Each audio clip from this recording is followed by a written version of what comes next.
예결위에 참석하는 마음이 편하지가 않습니다.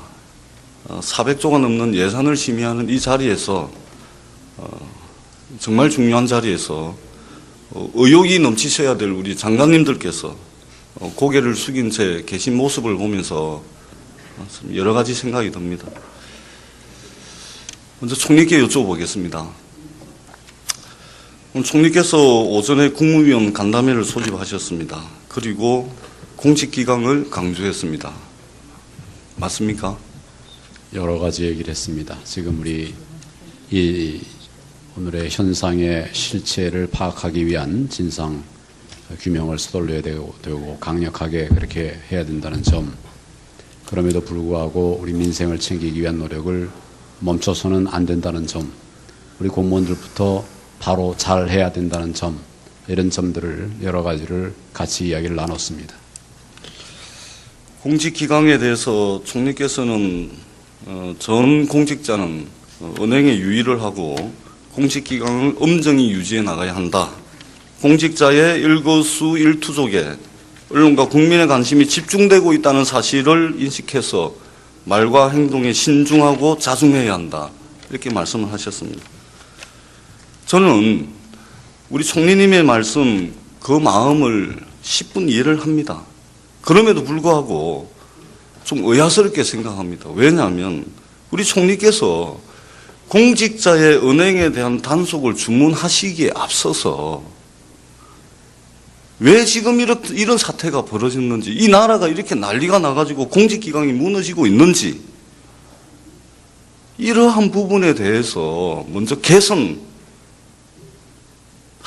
것, 그 다음에 잘못된 것에 대한 점검이 선행돼야 된다고 저는 생각을 합니다. 그것이 저는 도리라고 생각을 합니다. 공직자들 향해서 총리께서 먼저 그렇게 말씀하실 것이 아니라 그러한 마음과 진언을 대통령께 하셔야죠. 왜 공직자들이 먼저 그런 이야기를 들어야 되는 겁니까? 총리님, 답변해 주십시오. 공직자들은 정말 공직자입니다. 나라를 위하고 국민들 위해서 일을 하는 공직자이기 때문에 아무리 어려운 상황이라 하더라도 할 일은 제대로 해야 된다. 지금 의원님 말씀하신 그 부분에 관해서는 또 다른 방법으로 제 뜻도 얘기하고 있습니다. 그렇지만 우리 공직자들은 그럼에도 불구하고 우리 해야 할 일들은 차질 없이 해 나가는 그런 자세를 갖는 것이 필요하다는 판단에서 그런 당부를 했습니다. 국가공조직 바깥에 있는 특정인, 이 특정인이 자신의 사리사욕을 채우기 위해서 국가 최고 권력을 등에 업고 전횡을 휘둘렀습니다. 공무원들, 특히 실무진들은 지금 패닉 상태입니다. 이분들 말씀을 들어보면 어쩔 수 없이 살아남기 위해서 누군가 시키는 대로 자괴감을 느끼면서 야근까지 해가면서 업무를 수행했습니다. 국정감사를 통해서도 숱하게 목격을 했고 숱하게 들었습니다. 두 눈으로 확인을 했고 이 귀로 들었습니다. 뚝심을 가지고 원칙을 가지고 일하고자 했던 고위공직자는 나쁜 사람이라는 한마디에 쫓겨났습니다. 그리고 시키는 대로 했던 우리 문체부의 8급 주무관이 국정감사의 정원대에서는 이런 일들도 발생을 했습니다. 담당과장은 정원대에 섰다가 실신을 해가지고 국감장에서 병원차에 실려갔습니다. 힘없는 이들은 상처를 받았습니다. 그들을 조종하고 그들을 통해서 불법적 이득을 취득하고자 했던 사람들은 숨어가지고 해외에 나가가지고 도피하고 잠적하고 전화기 끊었고 그러고서 변명으로 일관을 하고 있습니다. 그 과정에서 장관들은 오늘날 나라가 이렇게 되기까지 장관들은 어떤 역할도 하지 못했습니다. 이러고서 공직기강이 바로 설 수 있겠습니까? 그리고 총리께서 장관들을 모셔다 놓고 공직자들을 향해서 공직기강을 말씀하시는 것이 순리에 맞습니까? 총리님 말씀해 보세요. 국정을 맡고 있는 사람들입니다. 아무리 어려워도 국민들과 함께 순리에 맞게 하셔야죠. 소통을 하면서 해야 할 일들을 제가 총리님의 마음을 모르는 것은 생각합니다. 아니지만 공직자들 향해서 그렇게 하시는 것은 순리에 맞지가 않습니다. 순서에 맞지가 않습니다. 시키면 시키는 대로 일했습니다. 지금 100만의 말씀도 드리겠습니다. 말씀하십시오. 100만의 공직자들이 있습니다. 너무 많은 고생들을 했고 또 그것을 통해서 오늘의 한국을 만들어 오는데 많은 기여를 했습니다. 이런 부분들에 관해서 높이 평가를 해야 되고 또 그 부분에 관해서 노력을 많이 해왔습니다마는 이런 사태로 인해서 우리 국민, 특히 국민들 그리고 공직자들이 많이 상심한 부분에 대해서 안타깝게 생각을 하고 이 부분에 대한 보완책들을 마련해 총리님 보도록 그렇게 하겠습니다. 말씀하셔야 됩니다. 위로하고 껴안아주고 난 뒤에 공직기강을 말씀하셔야 됩니다. 그리고 공직기강을 말씀하시는 그것은 청와대를 향해서 총리께서 하셔야 됩니다. 대통령 대면도구 안 한다 그러면 대통령 좀 봅시다 해서 지금 상황이 이러이러하니 이렇게 합시다 라고 하셔야 되는 겁니다. 지금 총리께서 조금 전에 말씀하셨듯이 그렇게 말씀을 하셔야 되는 겁니다. 그렇게 오늘 말을 했습니다. 자, 그리고 총리님, 그런 자세로 일을 하겠습니다. 대통령께서 며칠 전 기자회견에서 1년간 보좌 조직이 꾸려지지 않아서 최순실 씨 도움을 받았다. 이렇게 말씀을 하셨습니다. 대한민국 관료 조직, 공무원 조직을 폄하하고 자존감을 짓밟는 이런 발언입니다. 대통령께서 서스럼없이 이렇게 말씀을 하시는 겁니다. 사람의 신경조직, 근육조직보다 더 정교한 조직이 대한민국의 관료 조직이고 대한민국의 공무원 조직입니다. 대한민국 공무원 조직이 대통령 취임한 지 1년이 지나도록 보좌 조직을 꾸리지 못할 정도의 대한민국 공무원 조직이라고 생각을 하십니까? 그리고 청와대에 파견되어 있는 각 부처의 공무원들은 그 부처에서 에이스 중에 에이스를 뽑아가지고 파견하는 것 총리께서도 잘 알고 있지 않습니까? 국가공조직이 아닌 비공식적이고 비상식적인 비선에 의존했다는 것이 말이 되는 것입니까? 대통령의 해명으로서는 너무나 남루한 해명 아닙니까? 우리 총리님 어떻게 생각하십니까? 이 자리를 빌어서 대통령의 그 발언, 100만 공무원들을 향해서 자존감을 짓밟는 그 발언에 대해서 대통령을 대신해서 우리 총리께서 사과하실 의향은 없으십니까? 기본적으로 정부의 업무는 공무원들이 해가고 있습니다. 그리고 여러 가지로 지적들이 있는 경우에는 보완해가면서 그렇게 더 나은 대국민 서비스를 하기 위한 노력을 하고 있습니다. 이런 과정에서 여러 의견들을 듣는 것은 또 필요합니다. 그렇게 저는 해왔는데 지금 이런 사태가 생긴 것에 대해서 또 대통령께서 그 문제로 인해서 사과까지 한 부분에 대해서 참 안타깝게 생각을 합니다. 총리님, 역대 정권의 정권 말이면 늘 비리가 있었습니다. 그리고 이 박근혜 정부에서도 최순실 게이트가 지금 온 나라를 뒤흔들고 있습니다. 역대 정권의 정권 말에 터졌던 비리 사건과 지금의 최순실 게이트 사건 공통점이 뭐라고 생각을 하십니까? 대통령이나 또는 국정을 다루고 있는 이런 분들을 등에 업고 또는 그분들의 이름을 팔아서 이렇게 여러 가지 호가오히하거나 비리를 하는 자들이 있기 때문에 이런 사람들이 결과적으로는 나라의 국격도 떨어뜨리고 또 일을 하기 위해서 쓰는 이런 공직자들의 상처를 주는 이런 측면이 있었기 때문에 이런 부분에 관해서 우리 나라가 그걸 제도적으로 고치고 또 인식을 바꾸고 바른 사회가 되기 위한 노력들을 그동안 계속 해왔는데 그럼에도 불구하고 또 이런 사태가 생긴 것을 정말 안타깝게 생각합니다. 그렇습니다. 총리께서 말씀하신 그러한 공통점이 있습니다. 그런데 더 중요한 게는 지금 이 공통점보다 차이점이 너무 도드라집니다.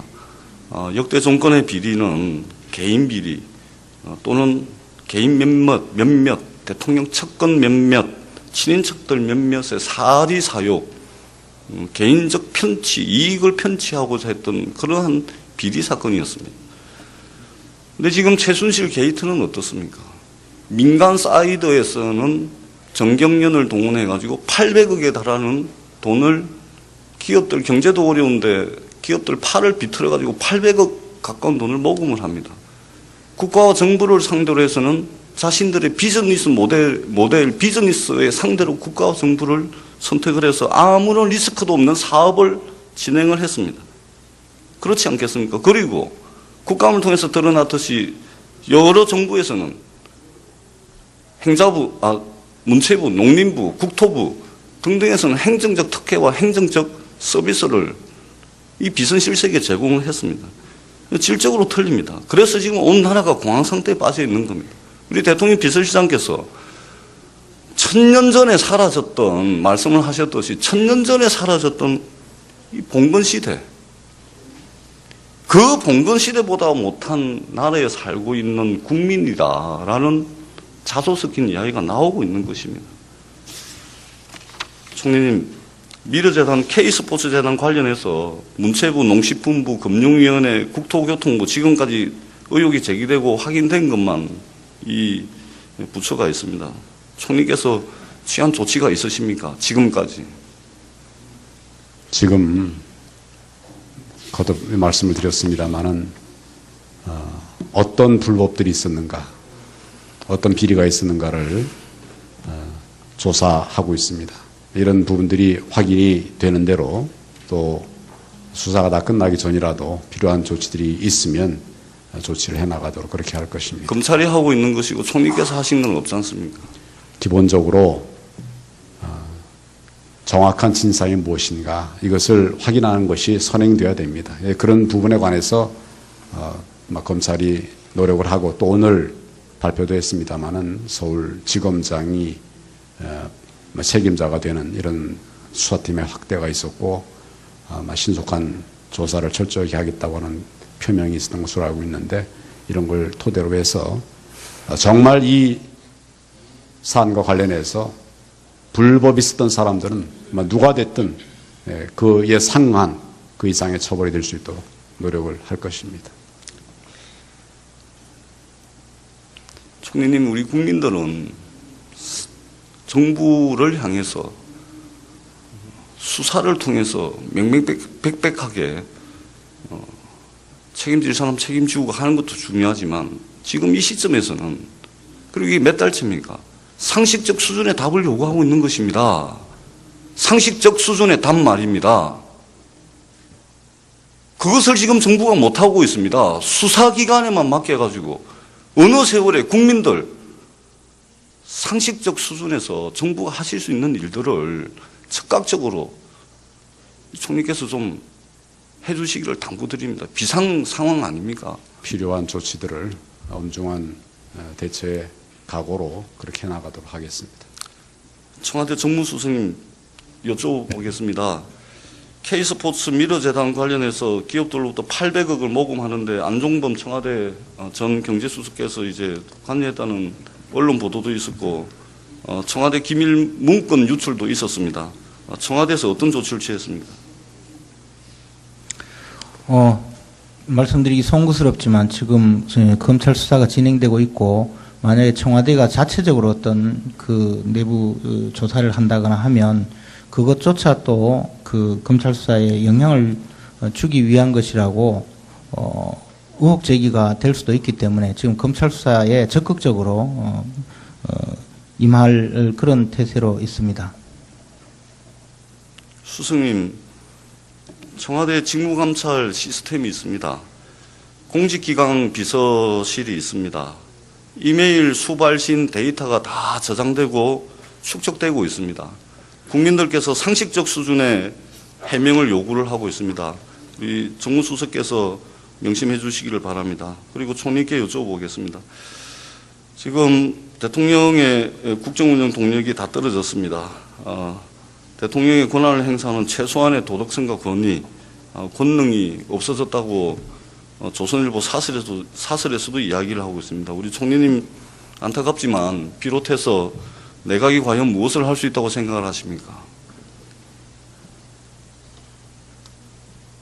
우선은 진상을 정확하게 파악하는 것이 중요하고 그에 상응한 처벌들을 하는 측면이 하나 있고 또 이런 때일수록 국민들의 여론을, 국민들의 생각을 수렴을 해서 그것이 어떻게 반영되게 할 것인가에 관한 노력이 필요하다고 생각하면서 이런 조치들이 취해져 가는 과정에서는 국정에 흔들림이 없도록 그렇게 잘 할 일들을 감당해 나가는 것이 필요하다고 생각을 합니다. 총리님, 나라가 지금 난리가 났습니다. 대통령께서는 하루도 안 돼서 건방들통이 날 거짓말을 대국민 사과의 형태를 통해서 했습니다. 국민들을 두 번 절망에 빠뜨리게 하셨습니다.